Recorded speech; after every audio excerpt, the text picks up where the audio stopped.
The first time I saw him in the mirror, I thought it was a reflection glitch.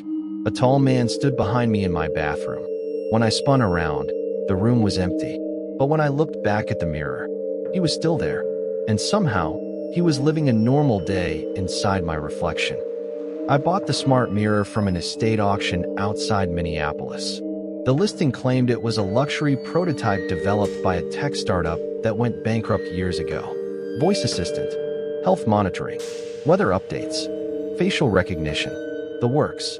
The price was ridiculously low. Now I know why. The mirror arrived on a rainy Thursday afternoon. It stood nearly 7 feet tall with a black metal frame and a flawless reflective surface. No company logo, no serial number, just a small silver sticker on the back. Model, EcoLife V1. At first it seemed normal. The display showed my calendar, heart rate, local weather, and reminders. For 2 weeks, everything worked perfectly. Then strange things started happening. Every morning at exactly 6:17 a.m., the mirror activated itself. Even when unplugged, the screen would glow faintly blue. I assumed it was some backup battery feature, until I noticed something impossible. One morning while brushing my teeth, I glanced up. My reflection wasn't copying my movements. It was standing still, just staring at me. The toothbrush slipped from my hand. Then my reflection blinked and walked away from the bathroom, away from me, into another room that didn't exist. The mirror went black. I nearly smashed it that day, but curiosity won. The next morning, I waited. 6:17 a.m. The screen flickered, and there he was. Not my reflection. A man, mid-40s, dark hair, gray sweater, coffee mug in hand.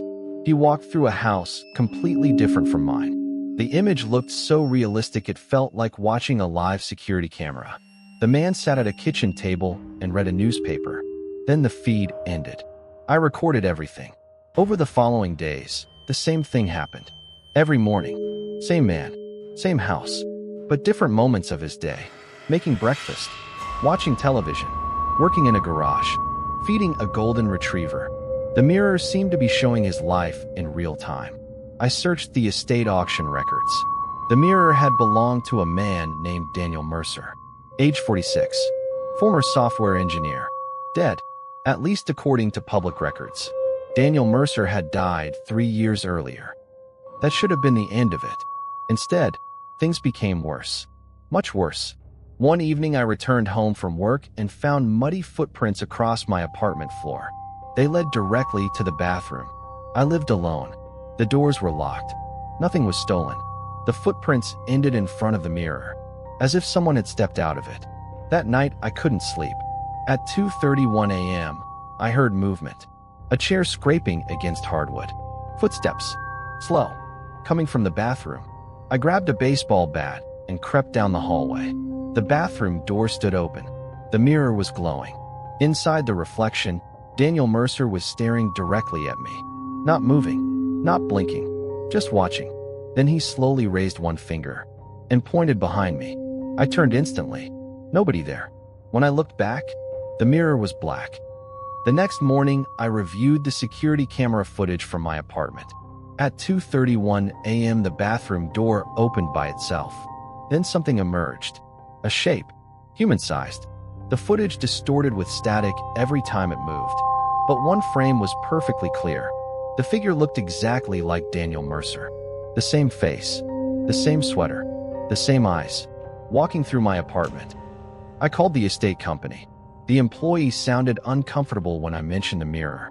After a long silence, she finally said, "You're not the first person who's called." My stomach dropped. "What do you mean?"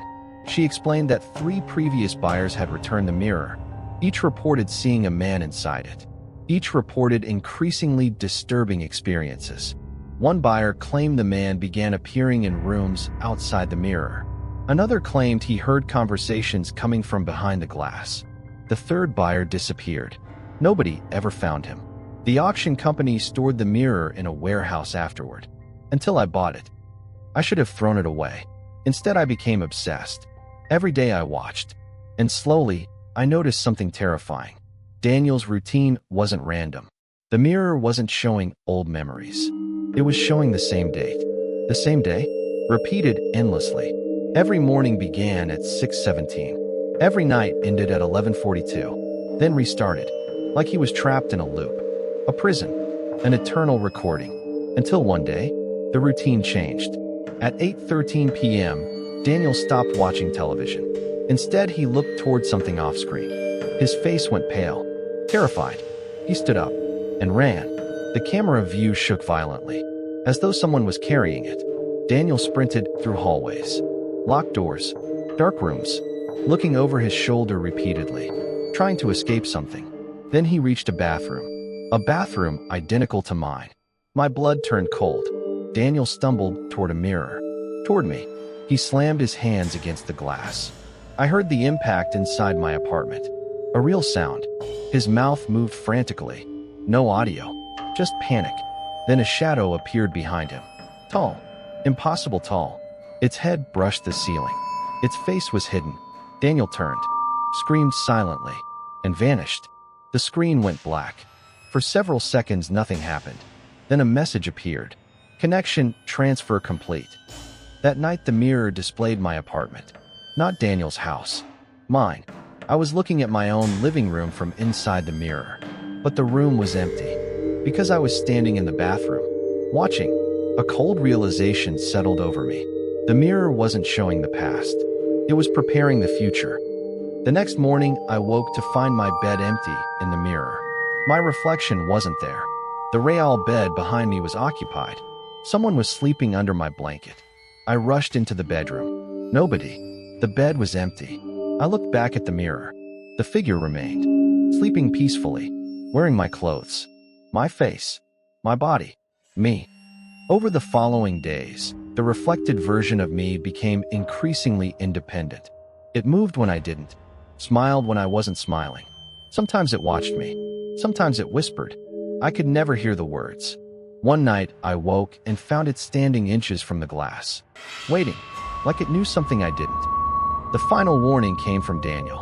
At 11:41 p.m., exactly 1 minute before his daily loop normally reset, he suddenly appeared again. Bruised, exhausted, terrified. He pressed a piece of paper against the mirror. 3 words. Don't fall asleep. Then he vanished forever.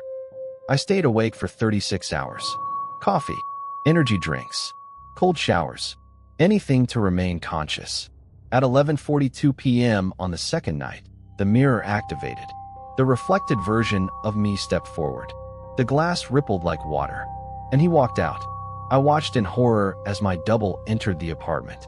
Smiling, calm, confident. He looked exactly like me, except for one thing. His eyes were completely black. He pointed at the mirror. Inside it was my reflection, except now I was standing on the other side. Trapped. I hadn't moved. Yet somehow my perspective shifted. The apartment suddenly appeared beyond the glass. The double smiled, then spoke the first words I ever heard from the mirror. Your routine starts at 6:17. The glass hardened around me. I pounded against it, screamed, begged, but he simply walked away, living my life, wearing my face, taking my place. It's been 7 months now. Every day repeats. Every morning starts at 6:17. Every night ends at 11:42. I watch strangers buy houses, get married, grow older. I watch the thing wearing my body live a life that belongs to me. And yesterday, for the first time, the mirror activated in someone else's bathroom. A young woman stared at me from the other side, confused, frightened, exactly like I once was. I pressed my hands against the glass, trying to warn her, trying to save her. But the only words the mirror allowed me to show were the same words Daniel showed me. Don't fall asleep.